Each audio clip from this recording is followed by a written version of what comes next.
Hey, hi, hello. Welcome to Diana Emerson today.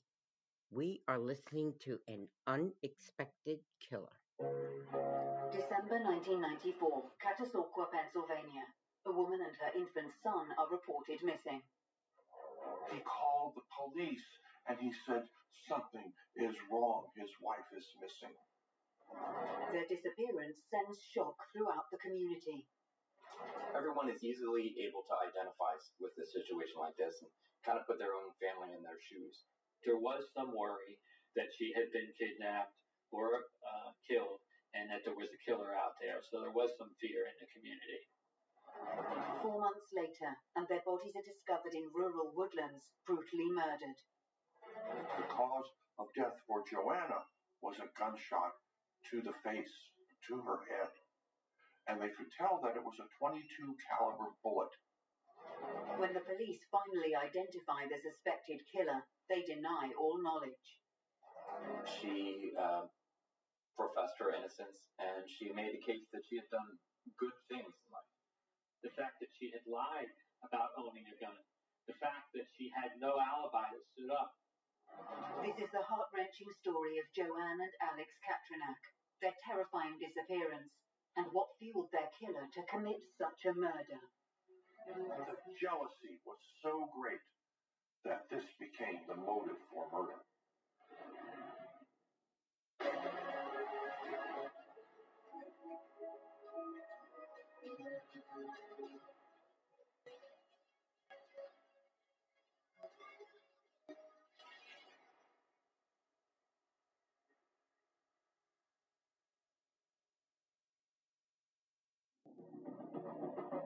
Catasauqua is a picturesque city and historic steel town in Lehigh County, Pennsylvania.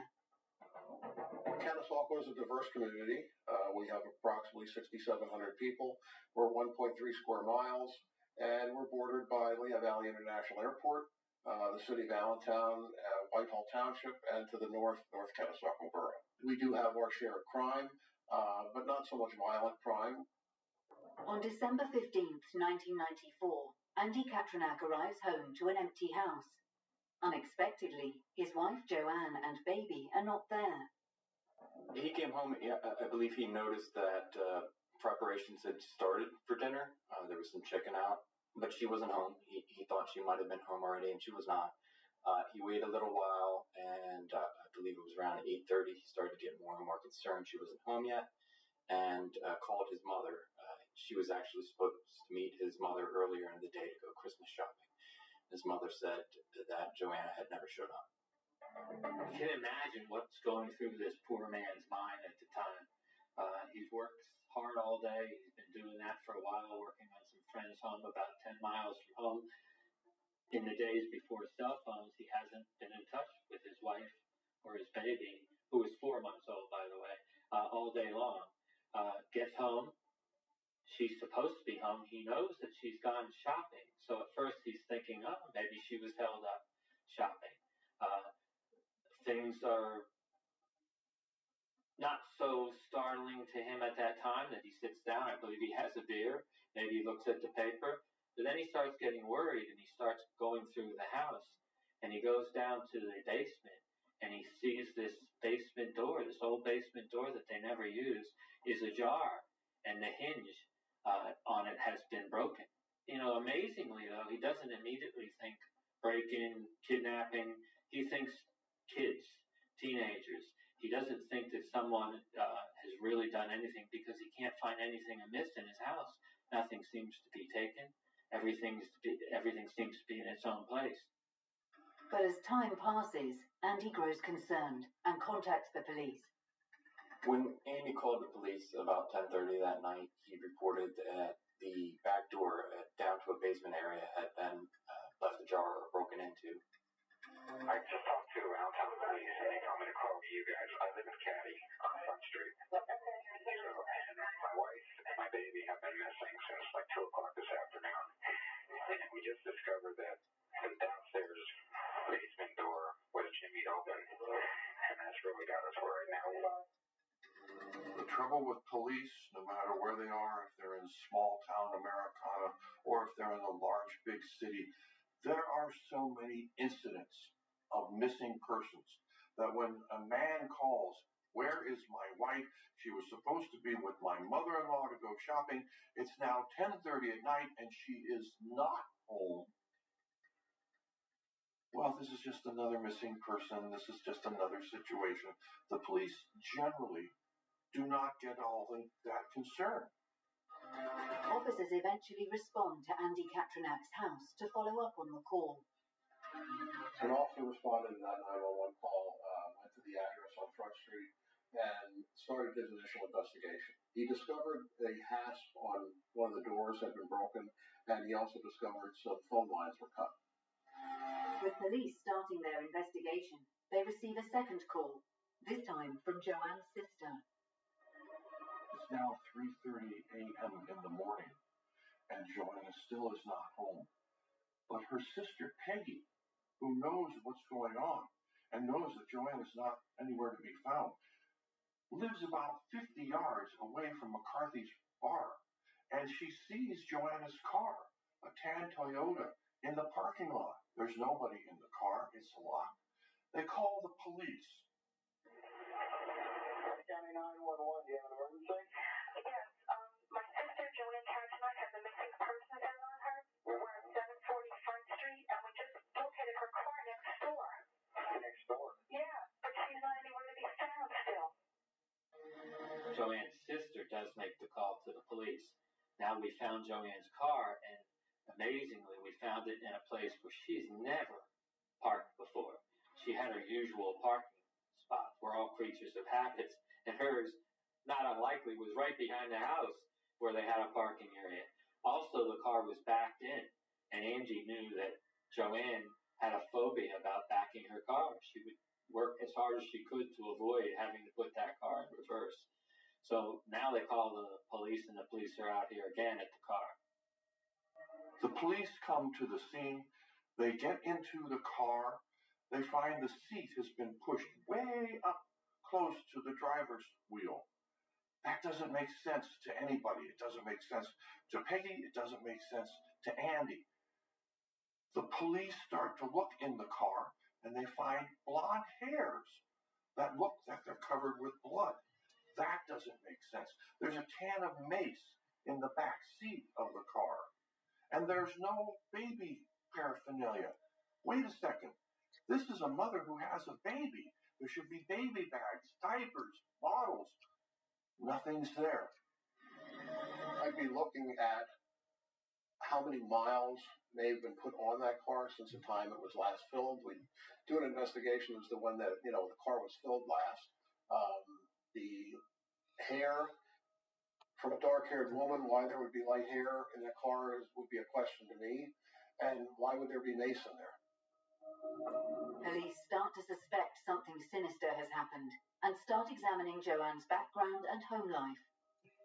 Common in missing persons cases, police will come out and take a report, but particularly with an adult, they're not going to be overly concerned right away.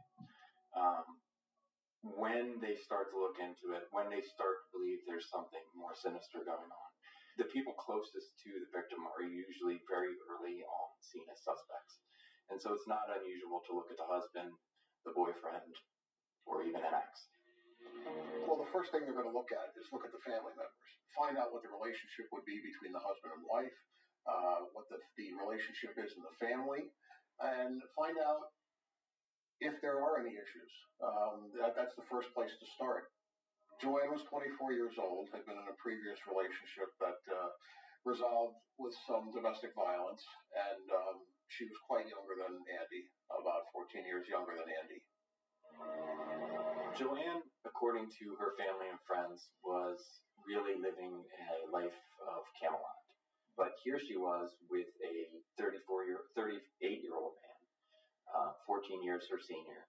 She had a new baby. All indications from friends were that she was extremely, extremely happy.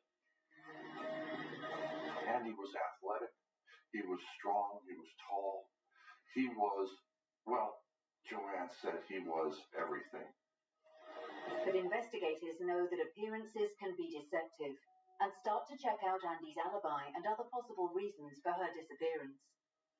So often a husband is an early suspect in one of these cases. Police also thought that Joanne might have fled on her own. And thirdly, there was an ex-husband as well. In December 1994, police in Catasauqua, a borough of Lehigh County in Pennsylvania, are investigating the mysterious disappearance of 26-year-old Joanne Katrinak and her 4-month-old baby Alex. Police start looking to the alibi of her husband, Andy. Police have a set, pat view of life as to who is responsible for criminality. The husband is always somebody who is a suspect. The ex-husband is always a suspect. And they look at these people because it turns out that most of the time there is some involvement that they can find by doing this search of the usual suspects. Well, in this case, Andy was viewed as a usual suspect, and they wanted to know, the police wanted to know about him. Well, his alibi and his whereabouts were rock solid. They're going to try and determine what his alibi was, what he was doing, what he might know about what happened. For Andy, he was working at a friend's house that day, doing some contract work. His father was with him for part of the day, and I believe the friend, the person that he was working for, came home and spent part of the day working with him as well. Joanne's family are also insistent that Andy has nothing to do with their disappearance. Joanne's family were 100% behind him. Joanne's mother said, "There's just no way Andy could have harmed Joanne. I see them. I babysat for them. I see how they relate to each other. They loved each other. There's just no animosity between the two of them. There's no motive." As you know, a husband is always the first suspect when a wife disappears. And so he was looked at really carefully by the state police. But one of the things that dropped him as a suspect was what the parents, Joanne's parents, were saying about his relationship with their daughter. With the clock ticking, the state police, who have joined the investigation, decide to re-examine the Katrinak's home and Joanne's car. State police secure the residence, process the house, and also process the car. Doing a good investigation and checking every possible lead is the best thing that you can do. They wanted to examine the house again. They looked for fingerprints. They examined the door. The phone line had already been repaired, but they wanted to look at that area as well. And Joanne's car was taken to be searched and looked through for evidence. As far as entry into the home, police found the attempts to remove screws from the door and from a window. They didn't believe that anyone got in through the window, and the door seemed to be damaged. A few things that they did discover, and one of the things which is underrated, is they discovered no fingerprints of any note. There were some fingerprints found on some objects in the car, but there were no fingerprints on any of the portions of the car that a driver would have touched, like the steering wheel or the gear shift or anything like that. That becomes important later on when I can make the argument that someone wiped that car down. Someone tried to hide the evidence in that car.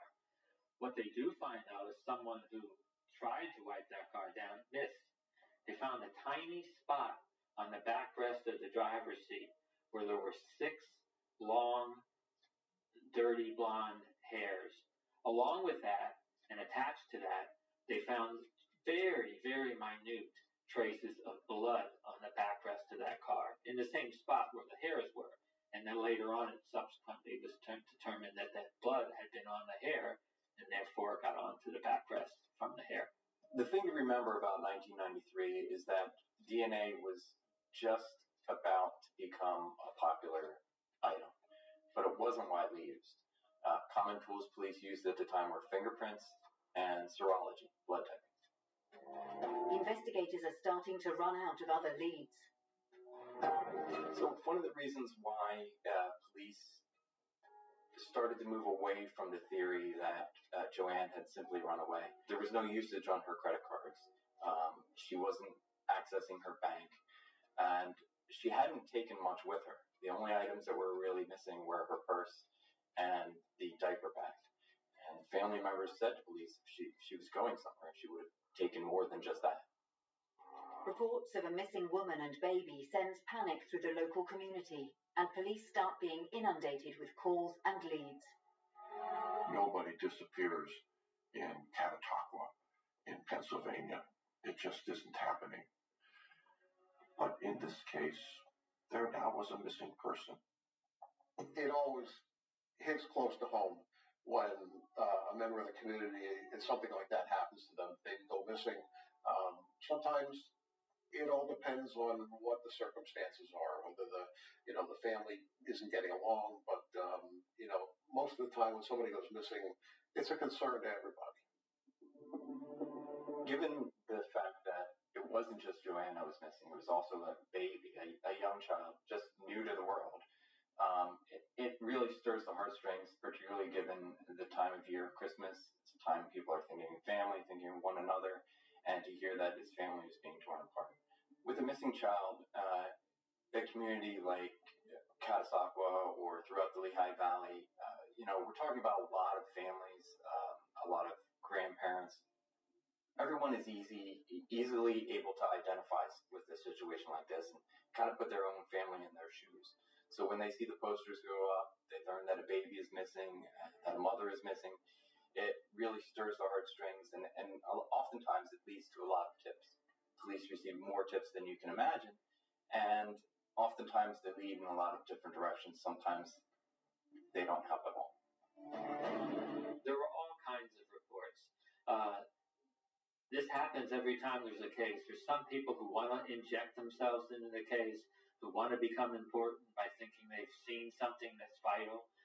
In this case, I call them my rejects. There were about 30 to 50 police reports, and they even had the FBI in the early days follow up on some of it. There was a report that she was seen in the airport. A young woman was seen with a child. There was another woman who's insistent to this day that she saw Joanne and Alex in a grocery store buying $100 worth of groceries with a tall, strange man that was with them. There was people who allegedly saw her on the railroad tracks. The police start getting all kinds of reports, and those reports are often misleading. So difficult for the police to have all these strange reports. Oh, I saw her driving down the street. No, I saw her at the airport. Came in a report. Oh no, she was at the store just yesterday. These are things which complicate the police's life. They don't know what to think. Is this just a young woman who has had it and gone off on her own, who ran away and went to the airport? Or is this a serious problem? This kind of thing confounds law enforcement. It happens all the time, and it's a dirty, rotten shame, particularly in this case. The search continues, but Joanne and her young son Alex have simply disappeared. Finally, 4 months later, on April 9th, 1995, the police make a breakthrough. 4 months have passed, and there still is no trace of Joanna. Nobody knows where she is. Everyone now is resigned to the reality that this young woman, beautiful mother of a brand new baby, is probably no longer with us. There's Paul Kovacek, who's in his tractor. He's a farmer. He's plowing his field, and he sees in the field clothing. It's April, so he's doing his spring plowing. And he says, gee, what is that? And he gets out of his tractor and he goes and looks and he finds skeletal remains. He is absolutely shocked. There's clothes and there are bags and the baby things nearby, a baby rattle. And he is frightened. He calls the police. And now, the whodunit really hits the fan. April 9th, 1995. A farmer has discovered skeletal remains in woodland in Lehigh County, Pennsylvania. The remains are believed to be those of Joanne Katrinak and her 4-month-old son, Alex, who have been missing since December 15th, 1994. The discovery of the remains is terrible news. When a community knows that somebody is missing and you hear that remains have been found right away, just horrible thoughts are going through the minds of everyone that's been following that case. What the police found was the skeletal remains of an adult female, and the child, the baby, was clutched to her chest to the point where she had the child's face sunken into her chest a little bit. That positioning, when they turned the child over, it actually had preserved the child's features. Nearby, they found a rattle. They found some other of the belongings of Joanna and Alex. And I believe on the diaper bag there were some blonde hairs, very similar to the blonde hairs that were found in the car. That's a huge break because it gives us so many different things. Number one, it gave us some forensic evidence. It gave us 2 hairs that we found there. It gave us a baby rattle, baby bottle, diaper bag with its contents, which were so important in establishing time of death to me. But more importantly, it got us the area. Who would have thought to place these bodies in this particular area? Usually, if you're just trying to get rid of someone that you killed, it's going to be along some highway, not in some remote area that you'd have to take right turn, left turn, right turn, left turn to get from Catasauqua to get to this remote field. So it gave us the area and it gave us some evidence. So that was a huge break. An autopsy of the remains is able to tell police the cause of death, and an etymologist is called in to assist with when the murders might have taken place. Forensic science has ways by which we tell how fast insects will invade the body to determine how long the body had been there. Literally, there are body farms where the scientists study the rate at which the body decays, and we can date the time. Well, the insect invasion here would indicate that the body was about 4 months old. They did the autopsy. It was ruled a homicide on both the child and Miss Katrinak. They also discovered that she had been shot in the head by a .22 caliber, and they also found that she had been bludgeoned numerous times with a blunt object. Well, the theory at the time was that Miss Katrinak was abducted from the residence in Catasauqua and taken out to a remote location known by the suspect and murdered. Investigators give Andy the heartbreaking news and ask him if there is anyone that would want to hurt him or wish Joanne harm. Andy mentions a phone call that was received a few days before Joanne went missing. While Andy was being interviewed, he relayed to police a rather odd phone call that had taken place before Joanne's disappearance. An ex-girlfriend of his had called, and Joanne had answered the phone. There was some confrontation. It was a little bit confrontational. The ex-girlfriend, Patricia Rohrer, had wanted to speak to Andy, and Joanne had told her that that was not going to be possible and hung up the phone. At this stage, investigators take Andy to the area where the bodies were found.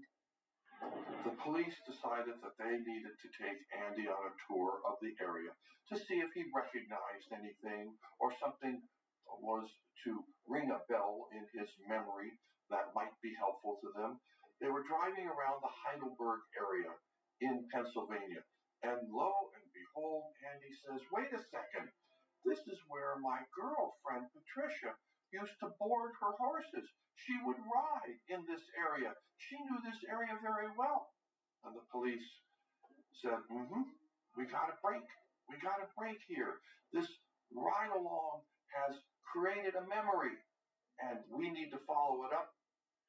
As they started to look at Andy and some of the statements he made, and in particular in relation to Patricia, what they discovered was the night of the disappearance, or technically early the next morning, about 3 a.m., he had tried to get in touch with Patricia, even calling her mother.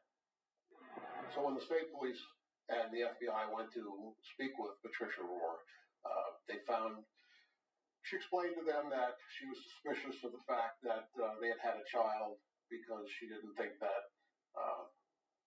Andy was able to father a child. She explained to them that she couldn't leave her residence for any length of time, that she had gone to the feed store to get some feed for her animals, and she had gone to a tanning salon.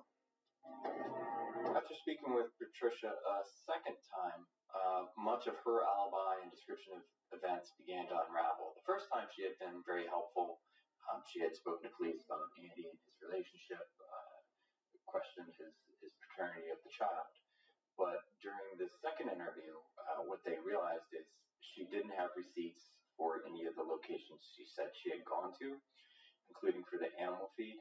And at one point, she had claimed she had gone to a salon, and on that day, the salon told police they were actually closed. Another explanation that Patricia gave for her whereabouts was that she had gone to a nightclub, Cowboys nightclub.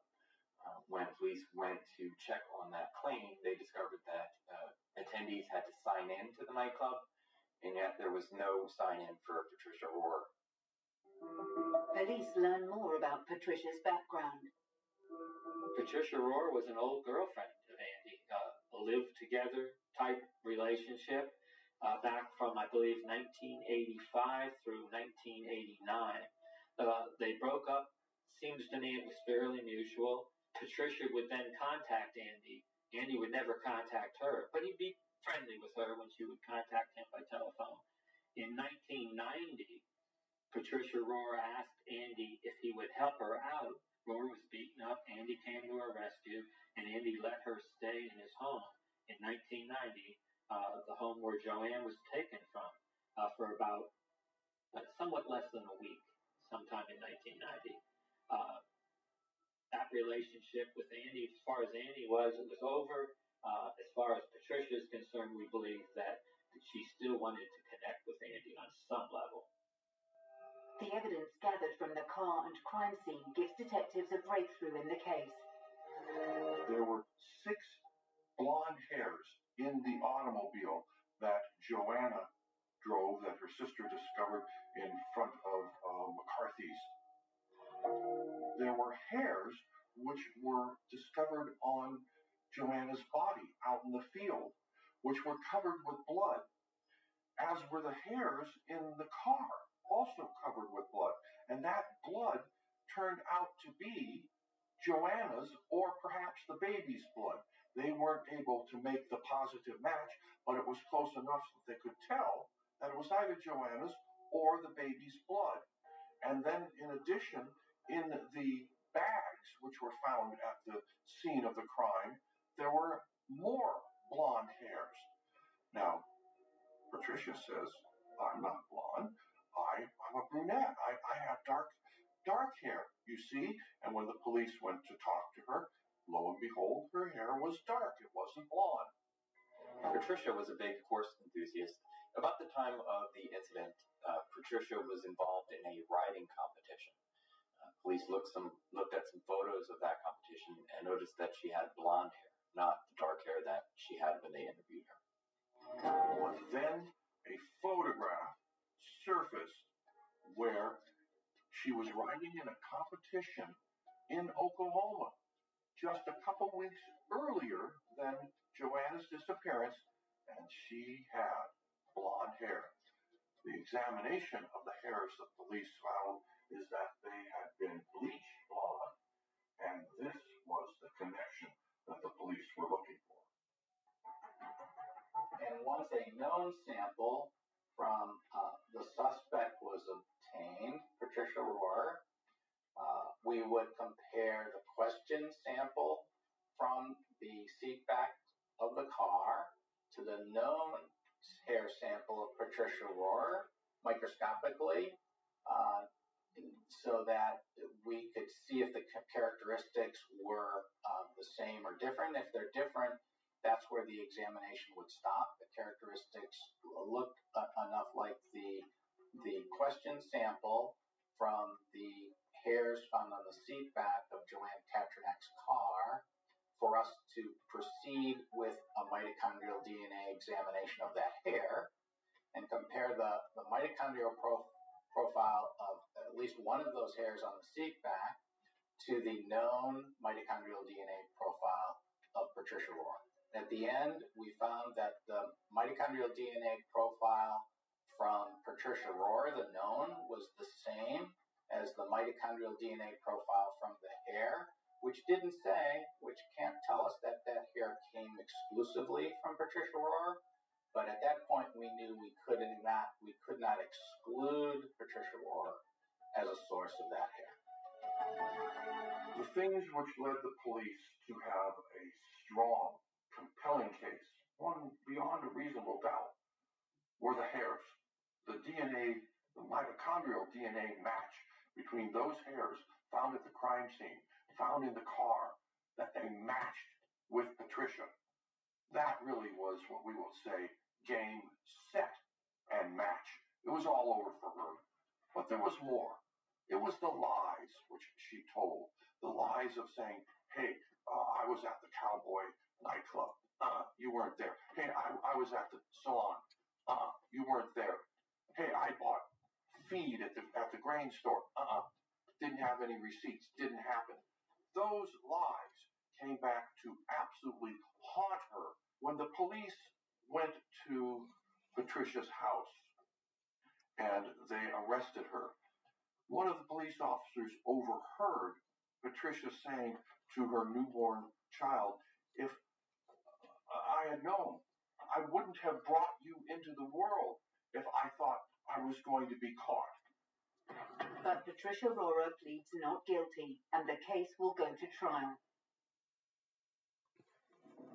On June 24, 1997, Patricia Rohr is arrested for the murders of Joanne and Alex Katranak from December 15, 1994.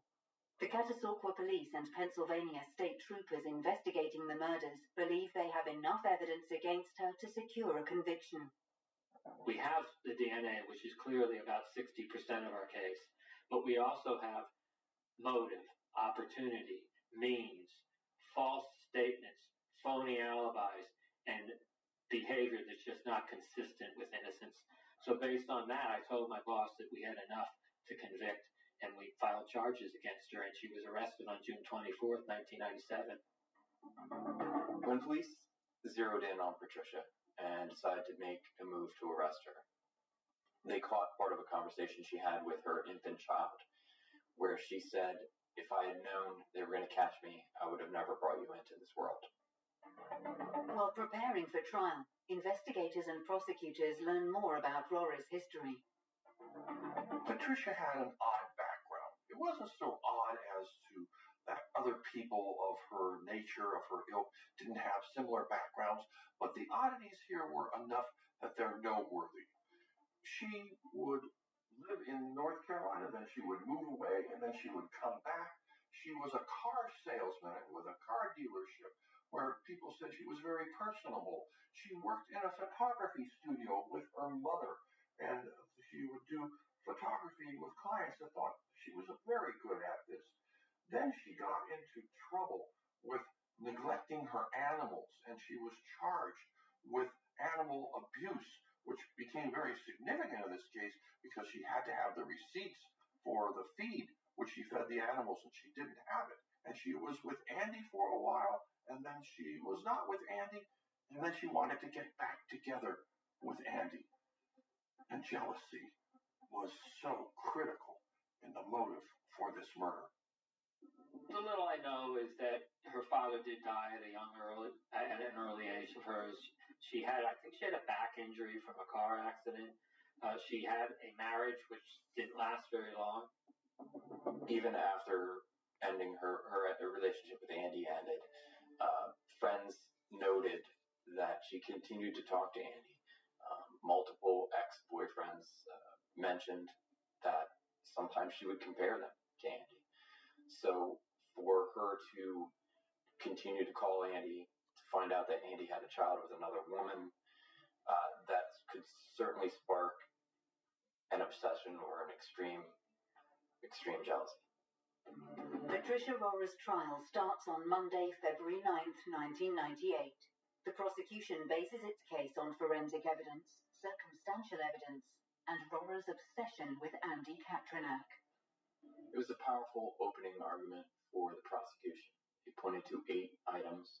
They said that she had motive, she was angry over the phone call, she was looking to be in touch with Andy, she had a weapon that matched the murder weapon, she had lied to them, she was familiar with the family's home, and she was familiar with the location where the bodies were found.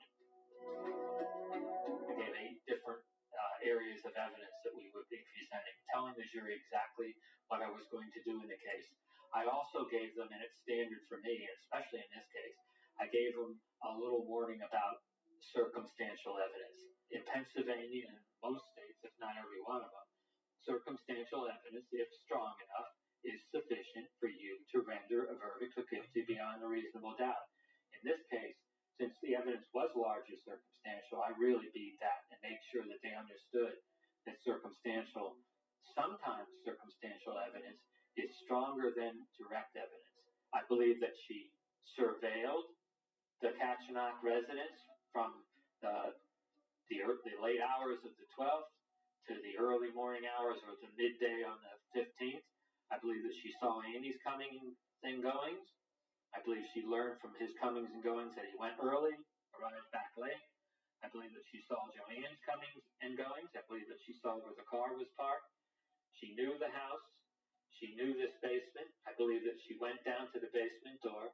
I believe that she first tried to take some plywood off the door and then to make it look like there was no entry. I don't believe she wanted to make it look like a forced entry because I believe part of her thinking was this would be pretty neat if they just disappeared and Andy became a suspect, or if no one thought that it was a murder.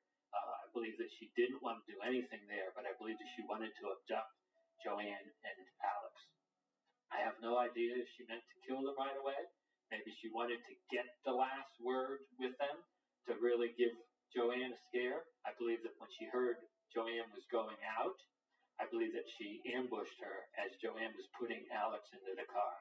I believe she waited until Alex was put in the car, approached Joanne as Joanne was getting into the driver's seat, had the gun drawn on her, told Joanne, get in and drive, and that she got in the back seat. I believe she had Joanne drive to the spot where she remembered that she had ridden horses back in 1989 and 1990, because that was just a perfect place for her to have her little tete-a-tete with Joanne. I believe that at some point Joanne had to know what was going to happen and maybe started to yell. I believe that Rohr punched her in the face. Joanne had a broken nose. I believe that there was a lot of blood from that. I believe that Joanne struggled. I believe that Rohr won the struggle. And I believe that Rohr shot her and then stomped her. I believe that Rohr got back into her car, changed the seat so that she could fit into it, drove back, parked the car in McCarty's after dark. She wouldn't have done it during daylight. Got back in her van, which was parked somewhere in the neighborhood, not McCarty's, and drove back to North Carolina. This is a case of jealousy.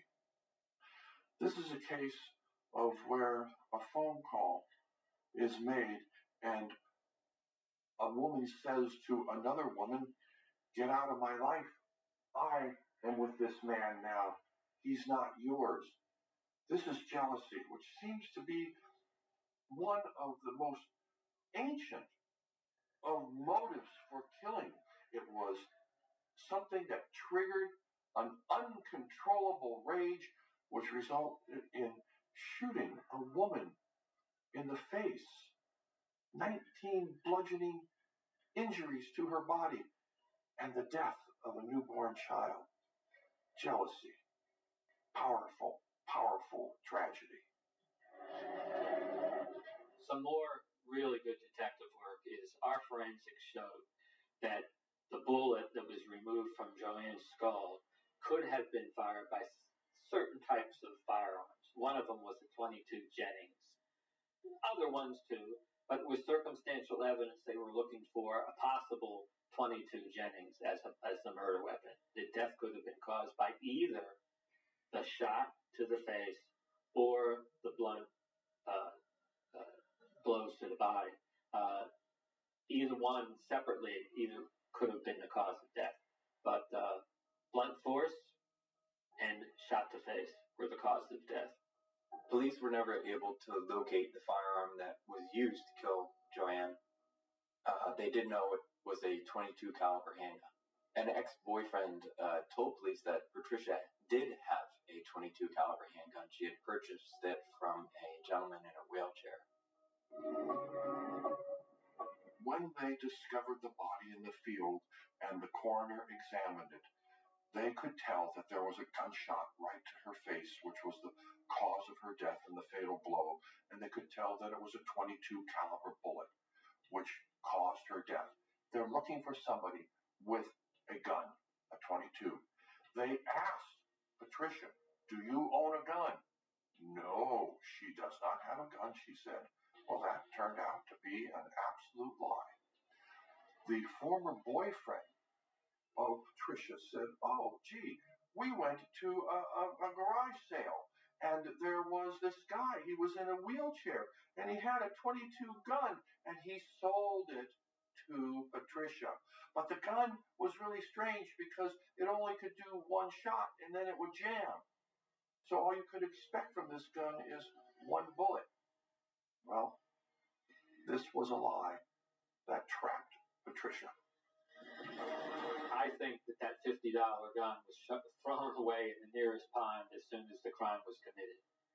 I had no idea, nor did my investigators, nor did my forensic pathologist, as to what blunt instrument was used to brutally beat Joanne.